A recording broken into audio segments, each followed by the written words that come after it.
Gaya Tasmai Shri Guruve Namah.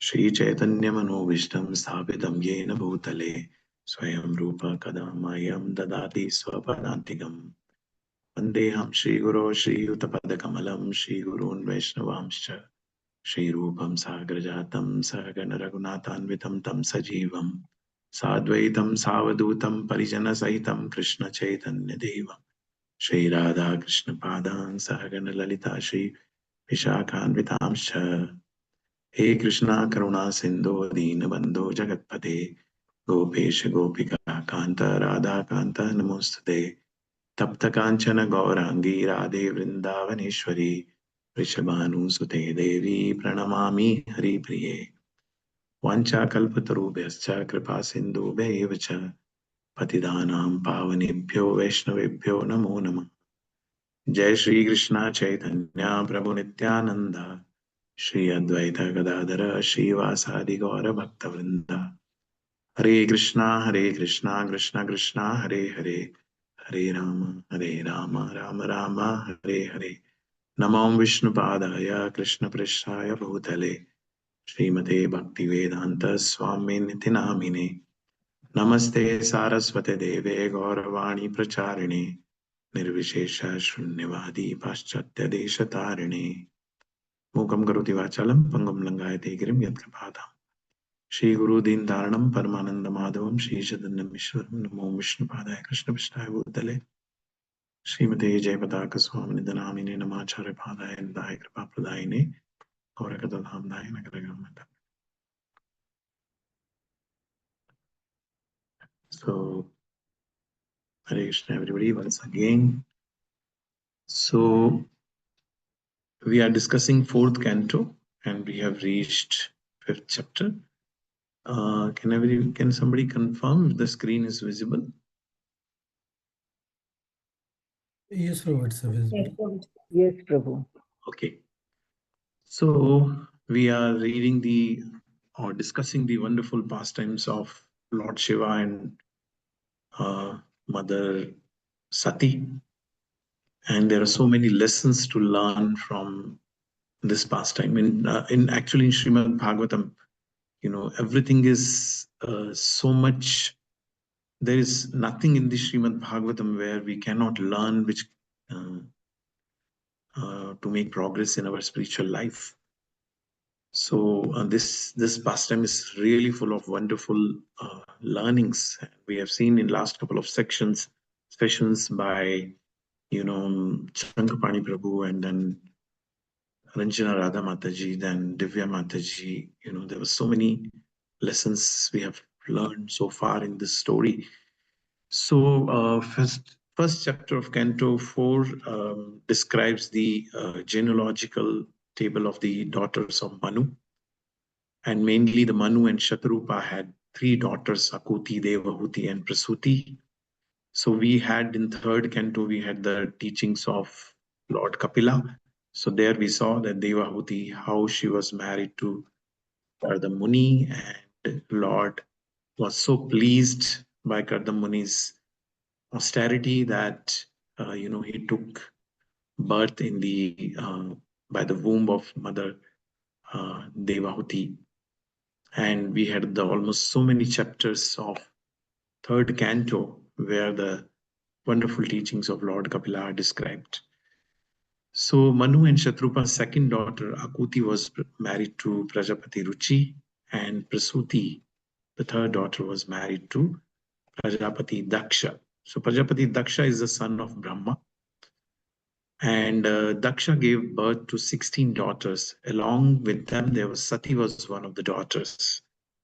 And then we see in chapter 2 that Daksha married her daughter Sati to Lord Shiva, but he was never happy about it. So we saw the whole pastime where the Lord Shiva was insulted in one of the yagna which Daksha conducted, where when Daksha arrived in the sacrificial arena, everybody got up as a mark of respect, except Lord Shiva and Lord Brahma.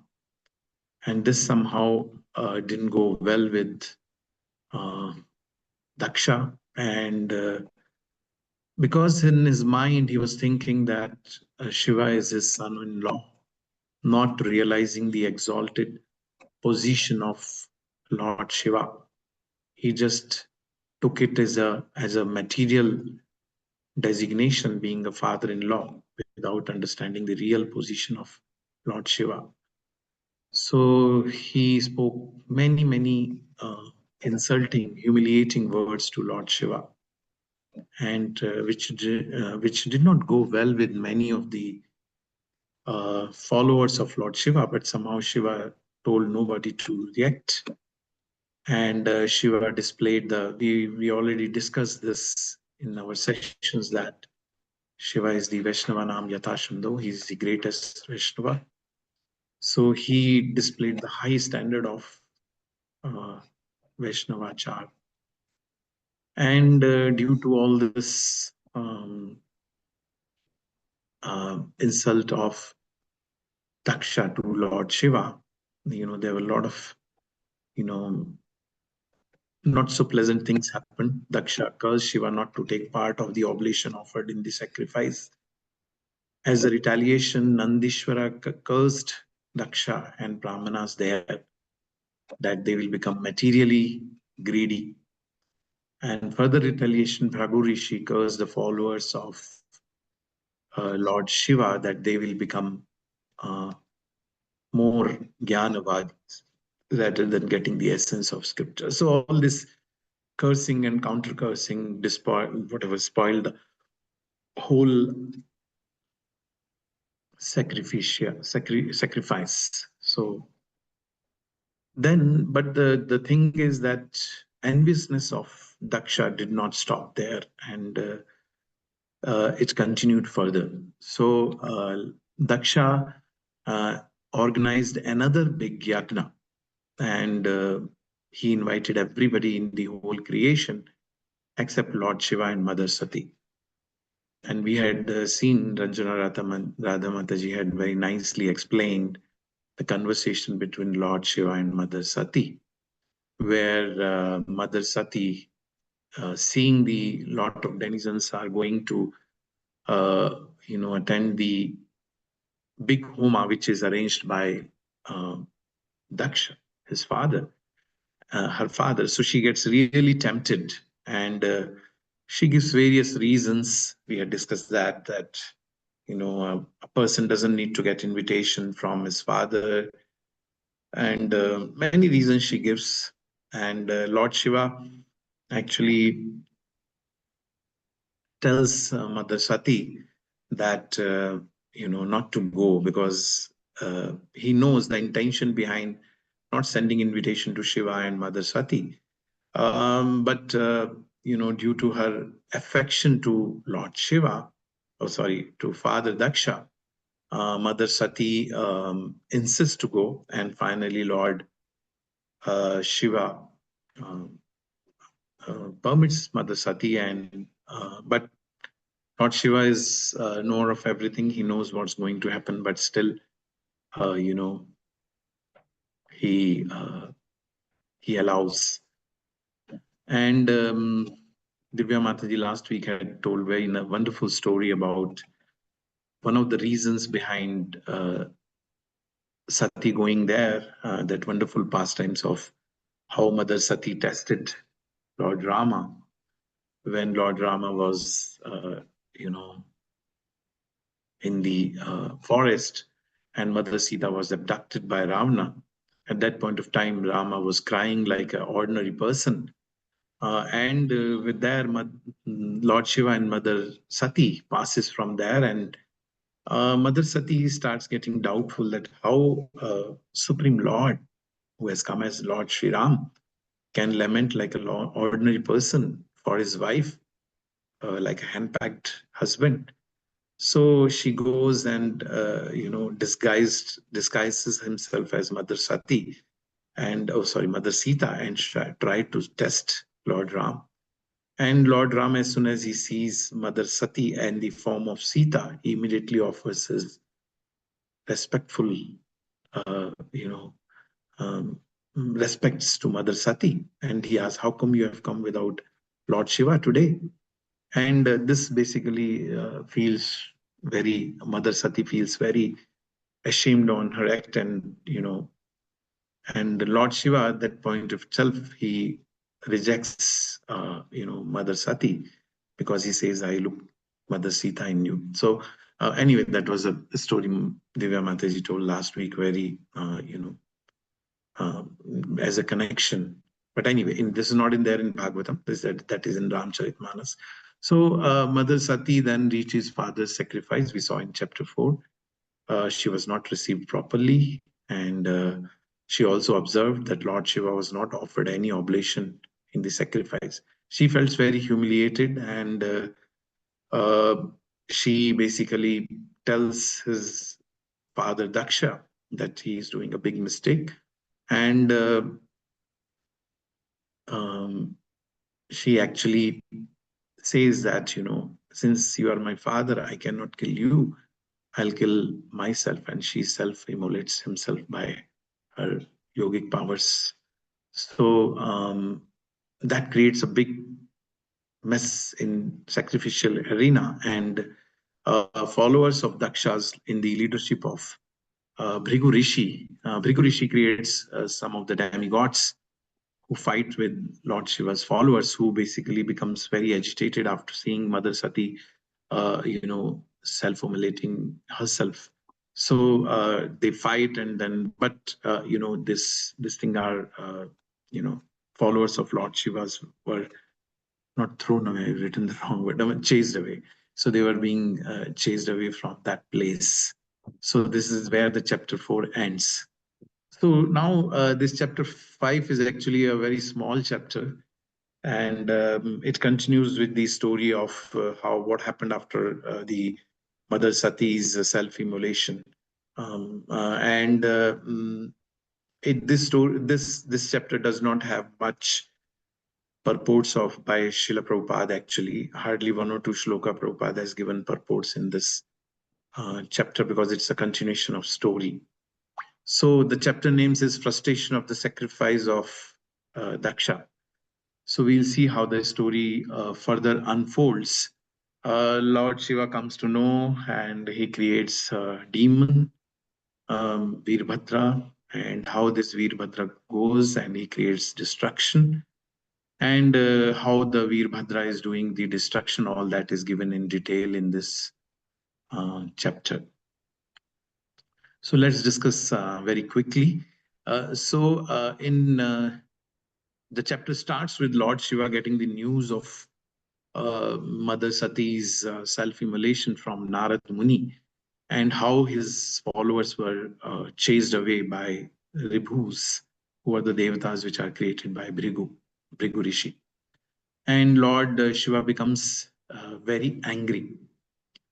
And you know how when Lord Shiva becomes angry, Lord Shiva becomes angry means it's a call for, pralaya. It's a call for destruction. So Lord Shiva is the greatest yogi who is always meditating on Supreme Lord Narayana. But when Lord Shiva, when there is a destruction, Lord Shiva gets the duty. It's his task to create the pralaya, or destruction of this material world. So this mother, Prabhupada writes in purport that Mother Sati was capable of killing his father Daksha. She is the energy of the Lord. She is Durga, so she can this thing. But she didn't want it to set a wrong example by killing her own father, because Mother Sati knows that how the Kali Yuga people will, take this as an example of killing her own father. So she didn't do this as a bad example, but not setting a bad example. Rather, she kills herself. So after coming to know that, Mother Sati is being, has self-immolated herself, Lord Shiva plucks a hair from his head and throws it on the ground, and a great demon Veerbhadra is appeared, who was as big as the sky and as bright as three suns. He had the garland of skulls all on his neck, and fierce fearsome teeth, thousands of arms with the weapons. So he was a very big, huge, demon which was created out of the anger of um, Lord Shiva. So Veerbhadra asked Lord Shiva that, what can I do for you? And Lord Shiva orders Veerbhadra that you go and kill Daksha, who is the cause of the, the killing of my wife. So Veerbhadra circumambulates Lord Shiva and moves towards the sacrificial arena of uh, Daksha. So Veerbhadra, along with the soldiers, soldiers means followers of Lord Shiva, they join Veerbhadra and they move towards the sacrificial arena, making thundering sound and creating a huge dust storm. So when the Veerbhadra, who is huge, along with the soldiers of Lord Shiva, moves towards the Daksha's arena, it creates a big havoc and dust all around. And, so the because of the dust, it becomes totally dark. And everyone in arena of the sacrificial arena, they get scared. They start talking that where the dust storm is coming from, what is this darkness? Generally, the dust storm comes with the big wind, or sometimes when cows are passing, they create thousands of cows passing together. It creates a big dust storm. Or there are some plunderers, these they come on big horses and all that, and they create dust storm. Or is it because of the dissolution of planet going to happen? Though they are discussing that the the people who are present in arena, they are discussing all this. So during that time, the Prasuti, the wife of Daksha, or mother of Sati, she immediately understands that this is the repercussion of Daksha's sin for not inviting Lord Shiva. And since he didn't receive Mother Sati, her daughter, very properly, while other 15 sisters of Sati, they watched, and they didn't retaliate. Of course, the mother and the sisters, they had moved further to receive Mother Sati, but it was mentioned in previous chapter that it was all half-hearted. Like they were scared of Daksha getting angry. And apart from that, nobody got up as a mark of respect to Mother Sati. And nobody even inquired why Shiva has not come. So this all happened because of that. Prasuti started thinking that it is nothing but the repercussion of what has happened, during this sacrifice. So Prasuti continues to say that Lord Shiva dances at the time of dissolution with scattered hairs, piercing the rulers of direction with trident, waving the flag-like arms, holding weapons, laughing and roaring loudly like thunder. So she is just trying to imagine what happens when Lord Shiva becomes angry. So she is saying that, we all know that Tandava dance Lord does. So he, with the scattered hair, he dances, and with his trident, he is all Dikpalas. He kills, and his arms are fully equipped with weapons, and he roars and he laughs. So it's very loud, very scary scene. So Prasuti started thinking all that, and she's saying that nobody can escape the wrath of Lord Shiva. Even Brahma cannot escape that. And indirectly, she is saying that how my husband Daksha will be able to escape this wrath of Lord Shiva. So for Daksha also start observing the bad omens which are happening all around, And in that meantime, Veerbhadra enters into sacrificial arena and starts creating destruction. So the further destruction by Veerbhadra is explained in the 4-5 shlokas. So all the Veerbhadra and the soldiers of Lord Shiva, they destroy pillars, women quarters, the assembly hall, kitchen, residential quarters, sacrificial pots were thrown here, there. They extinguished the sacrificial fire, tore down the boundary of sacrificial arena. And when people were running here, there's sages and this thing, devatas and other women, they blocked the way. And Maniman, who is one of the associates of Lord Shiva, he arrests Bhrigumuni. Veerbhadra arrests Daksha. Chandesha arrests Pasha, and Nandishwara arrests Bhaga. So they were all the sages who were available there. So stones are continuously being pelted.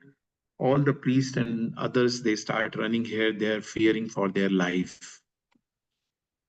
Further, last 6-7 shlokas, they further explains that how Veerbhadra created the destruction.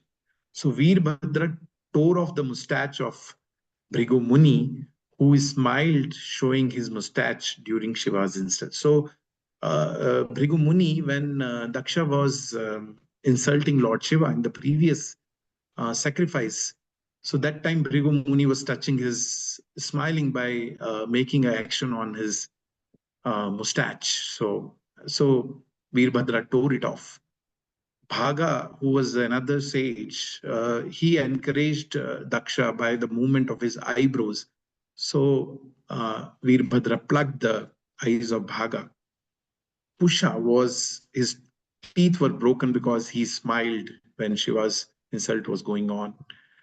Veerbhadra then sat on the chest of Daksha, tried to behead with sharp weapons and by various hymns, but he was unsuccessful. Then he takes the wooden device meant for killing sacrificial animals and he cut the head of Daksha. So Daksha actually became the sacrificial animal. So when Daksha was killed or beheaded, the followers of Shiva expressed their great joy, while all the followers of Daksha, they expressed their griefs. And Veerbhadra offered Daksha's head in the sacrificial fire as an oblation. And after setting fire to the whole arena, he departed for Kailasha. So this is what happened in whole chapter. So I just thought that since this chapter is not very big and there is not much purports, let's discuss some of the reasons behind what all happened and what all we can learn from this. So I would just like to open to the audience that why do you think all this mess up happened? What was the reason behind all this happening? Jealousy. Jealousy, okay. Jealousy of whom and to whom?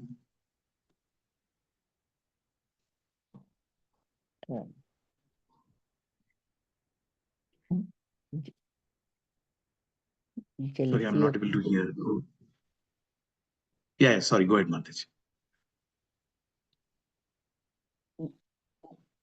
Jealousy of Daksha against Lord Shiva. Jealousy of Daksha against Lord Shiva. Yes. And why the jealousy was there? Ahankar. Ahankar? Ahankar of what? Pride of that he's a male. Daksha is a, his name is itself described Daksha. He's a very Daksha Prajapati. Correct. Vaishnava Apman Prabhuji, insult of the Vaishnava. Vaishnavas, insults of Vaishnava, correct. Anything else?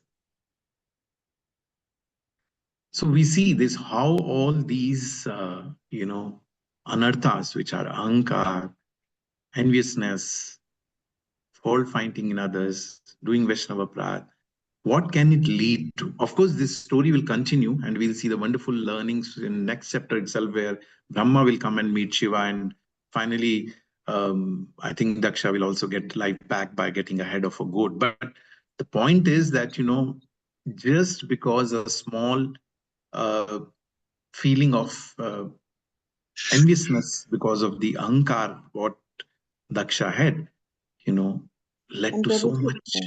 Yes. Prabhuji, can we add one more point that Sati also not listened Lord Shiva, that when he said don't go there, then she didn't listen to her husband, and Correct.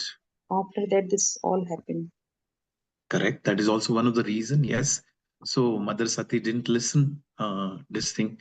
So sometime attachment to our own people, overcomes our intelligence to take a right decision. And Shiva is one of the greatest yogi, one of the greatest Vaishnavas. And when some Vaishnava is giving us some advice, I think we should take it. And anyway, we'll discuss further more these things. So as rightly said, we'll take one of the reason, jealousy or enviousness, which was, one of the cause of this mess up, all this, mishappenings. So I think, as I was telling in the starting, that that Srimad Bhagavatam teaches us there is nothing in Srimad Bhagavatam which is not there for us to learn. So whole this Daksha's pastime, Daksha and Shiva's enviousness of Daksha against Shiva is the greatest learning for us. That how this enviousness can cause destructions. So we all know that there are 6 anarthas which are mentioned in our scriptures: Kam, Krodh, Lobh, Moh, Matsarya. And Matsarya or enviousness is one of those anartha which we need to overcome if we want to make spiritual progress. So why it is so important? Let's see. So let's see some of the see some of the examples from the enviousness from the scriptures. So one is this example itself. We are discussing this story for many weeks now. Daksha envious to Lord Shiva, and where it is leading to, 1 or 2 more chapters are there to story to unfold. But so far we have seen so much destruction has already happened. So so this is very what enviousness can lead to. Indra's getting envious to Prithu Maharaj. Anybody knows this pastime? Indra getting envious to Prithu Maharaj.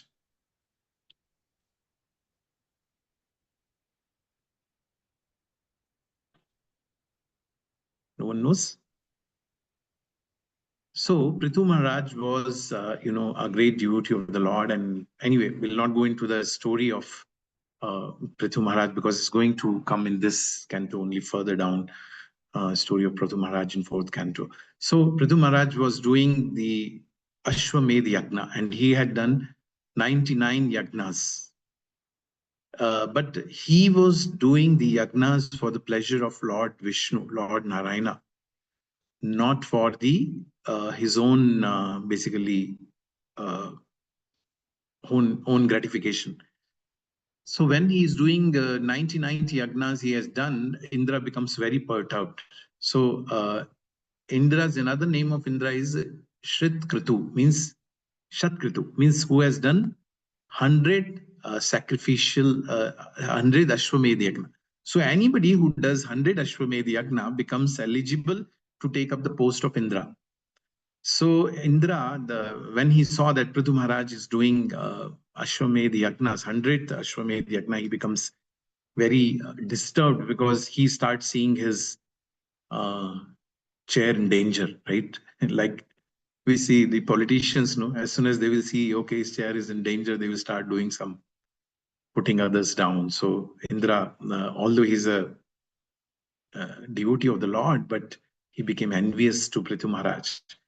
And he does various activities. He steals that story is very interesting. We'll see when it comes that, he steals the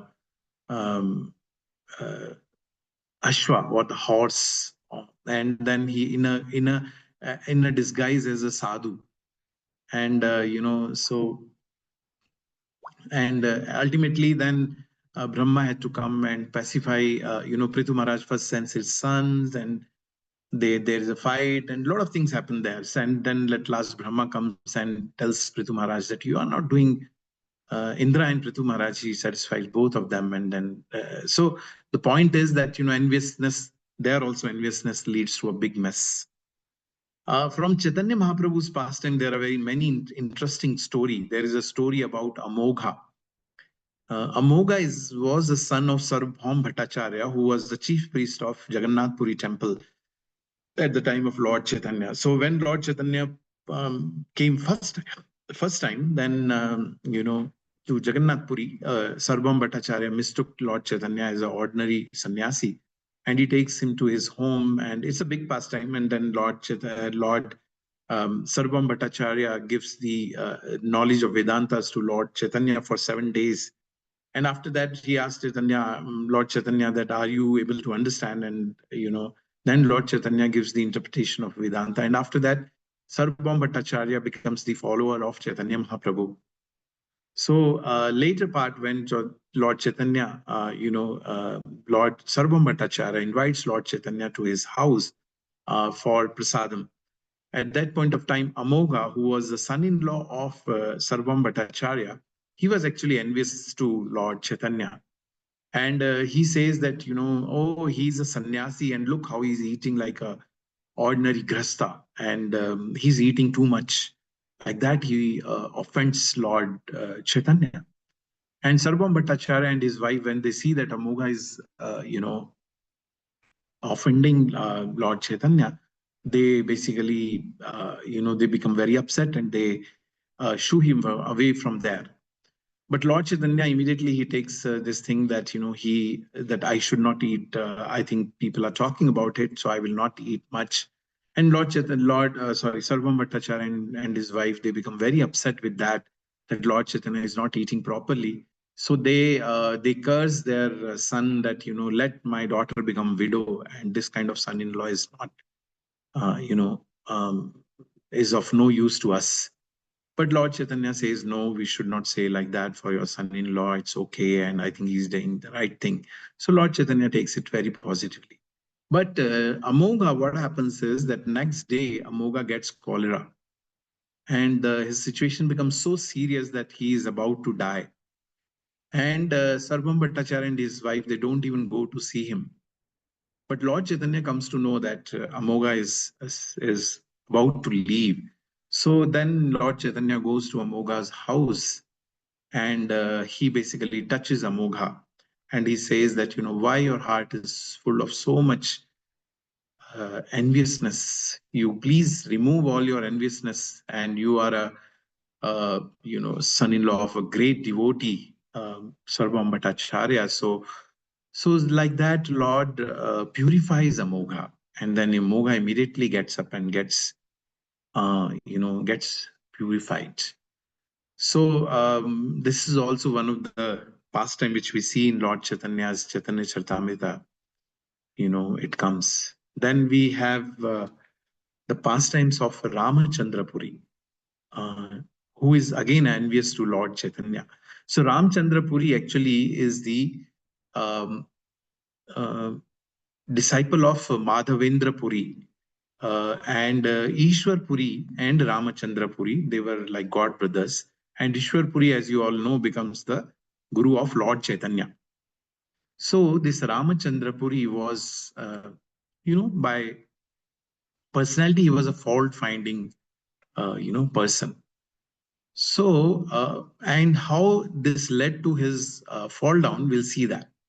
So what happens is that he once he his actually job was to find faults. So Jagadananda Pandit, who is one of the servant of the Lord Chaitanya, once he goes, when he was in Jagannath Puri, he goes to his house, and Jagadananda Pandit, out of respect to a sannyasi, he offers him food. And after the food, then this Ramachandra Puri also says that, okay, Jagadananda Pandit, now you should eat prasadam. So he serves lots and lots of prasadam to Jagadananda Pandit. And when Jagadananda Pandit honors all of that out of respect, because the sannyasi is offering him prasadam, later, after once he gets up for prasadam, then he taunts him, saying that, yeah, see, I told you, this Chaitanya's followers, they eat too much. They act like they are very renounced. They are not renounced at all. And next day, what he does is he goes to Lord Chaitanya's room in Gambhira, and there he goes and sees that, their ants are walking on the floor. So then Ramachandra Puri says, see, to Lord Chaitanya, he says, see, you are eating so much of sweets. You are hiding sweets in your room.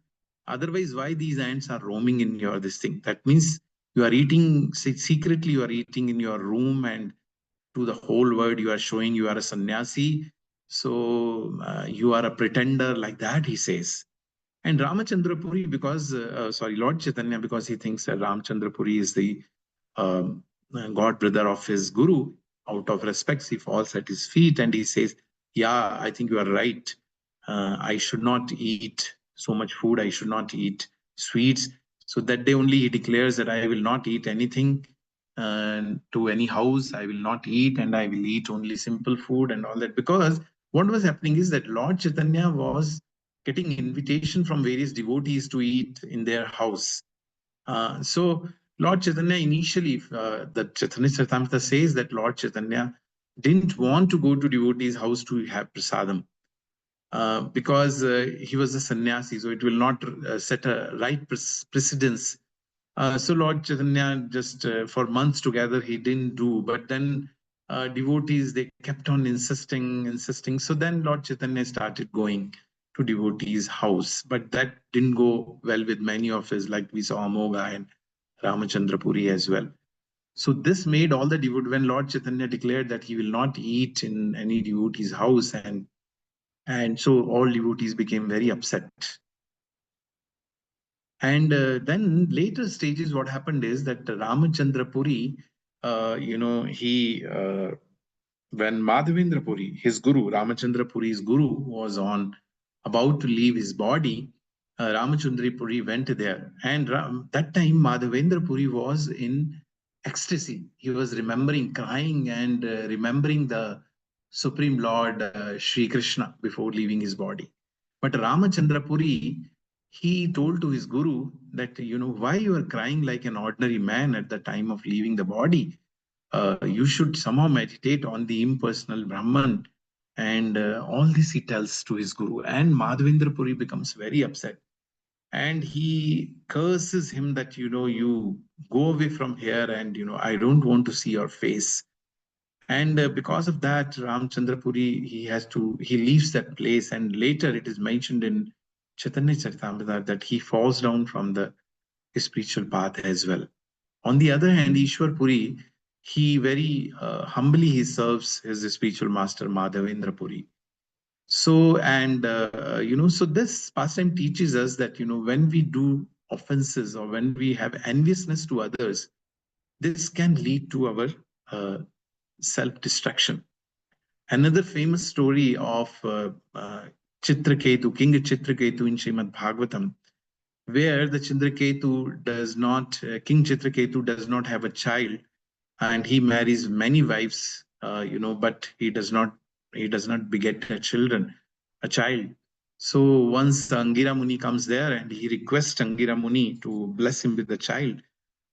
We know that story that Angira Muni says that you are not eligible, but he insists. So then Angira Muni gives a sweet to gives to his wife. So King Chitraketu gives that sweet to his first wife. I think his name was Kriti Dhyuti or something like that. So then the first wife gives birth to a child, but all because of that, the king becomes more attached to first wife and the child. All other wife becomes envious, and they give, poison to the child, and child dies. So at the end, king and queen, they all are in distress because of, son dying. So all these stories, we can learn that,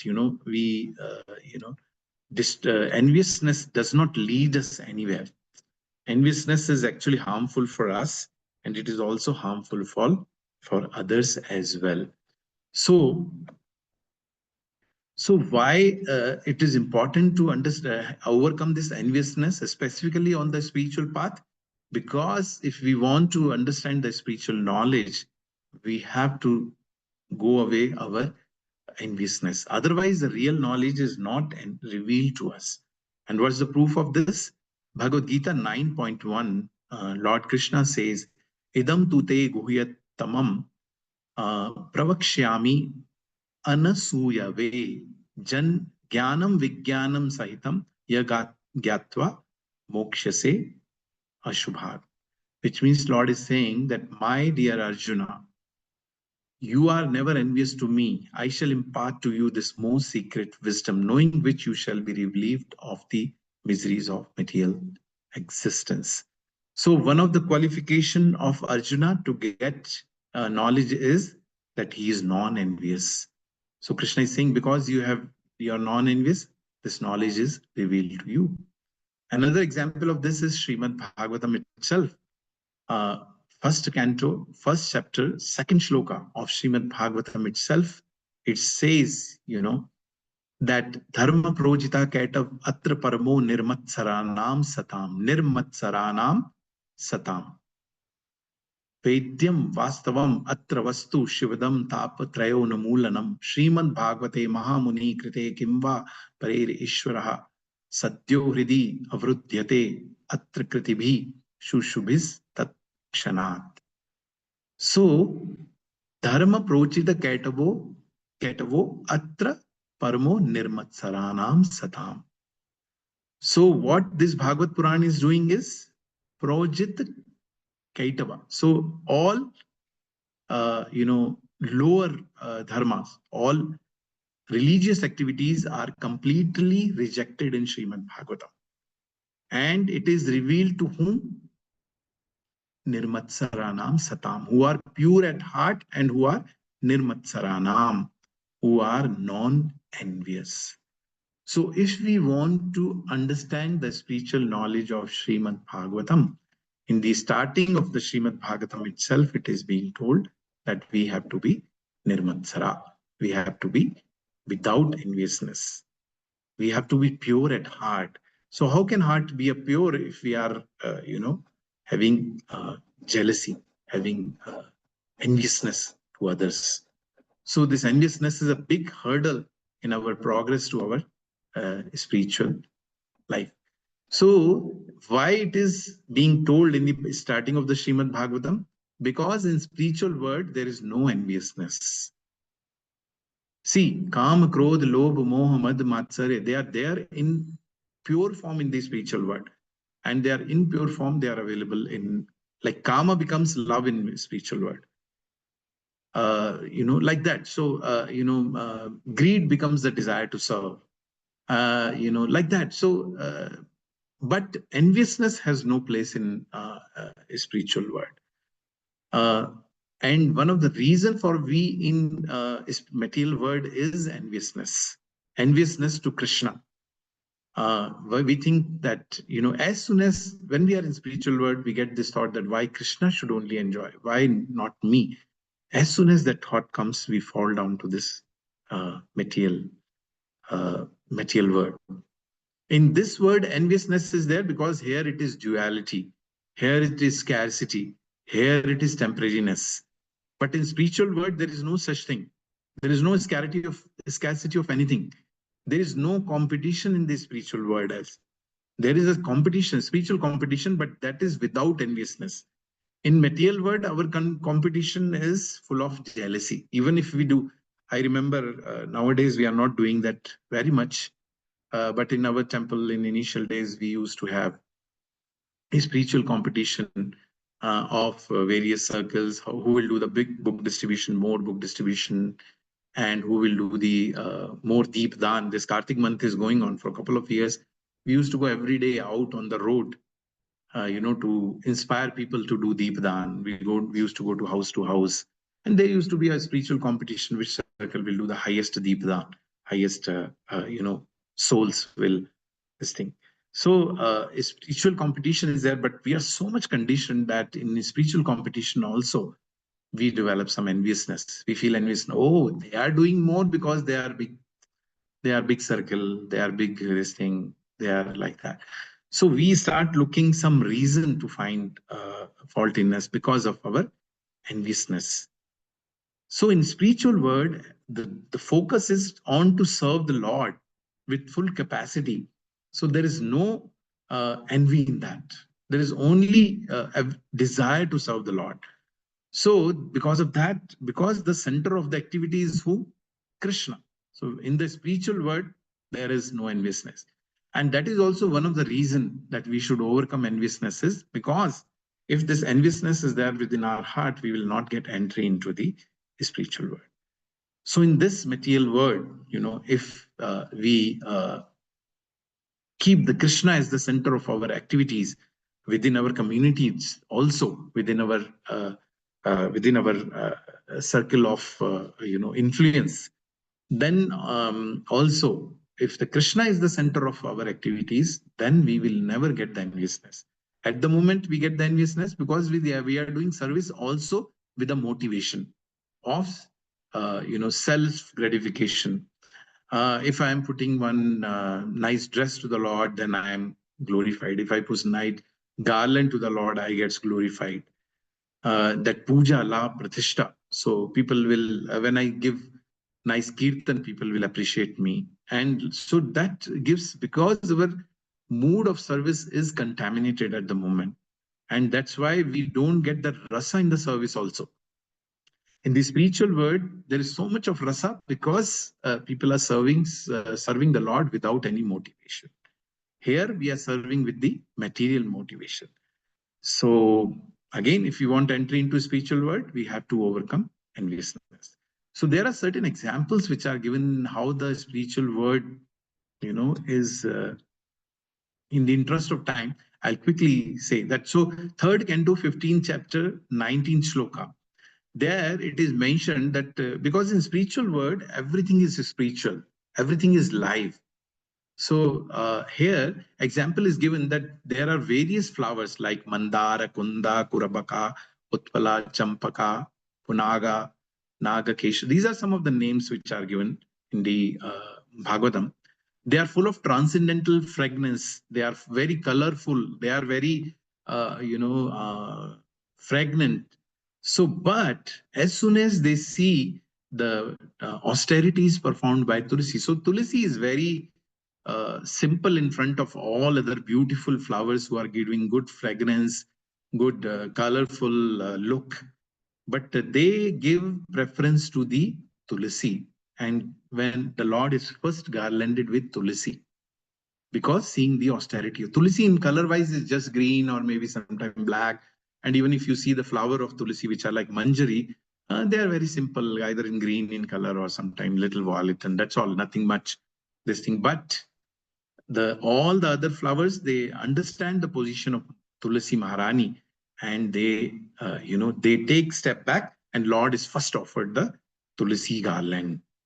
Another example which is given in the previous shloka of this same chapter is that when the bumblebee sings the glories of Lord Hari, then all other beautiful words like cuckoo, like peacock, crane, chakravaka, swan, they all take the back seat. They just become very quiet, because what is happening is the bumblebee is glorifying the Lord Hari.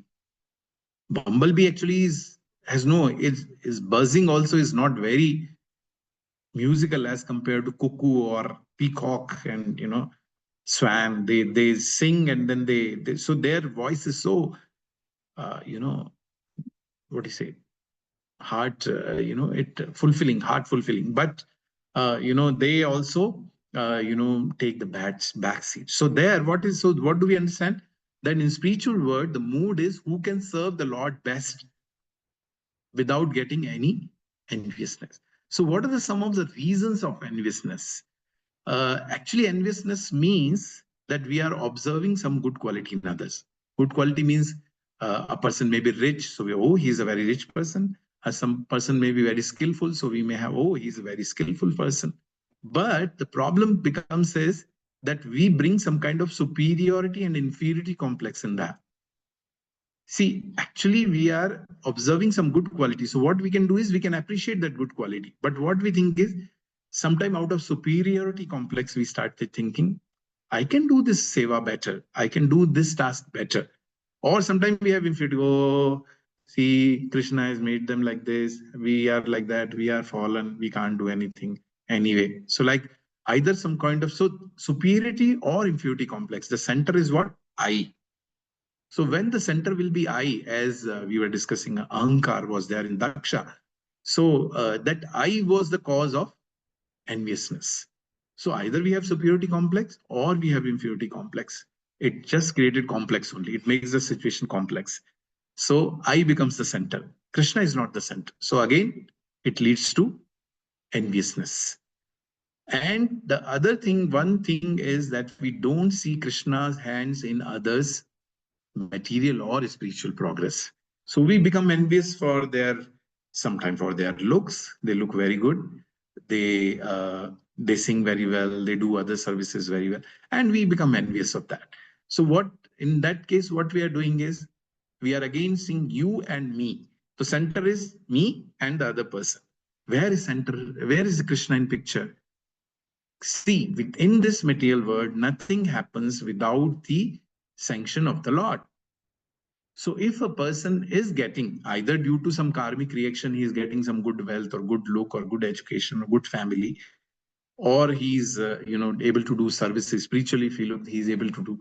So either if he's getting as a karmic reaction some good opulence, or he is in general he is skillful. So it's all Krishna's hand. Or spiritually, if we look, it is all Guru's mercy upon him. So if we are seeing a person and getting enviousness, then one way what is happening is we are actually interfering in Krishna's plan, and indirectly we are becoming envious to Krishna. How can Krishna do this? How can Krishna give that beauty to that person? How can Krishna give him beautiful house? How can Krishna give him big car?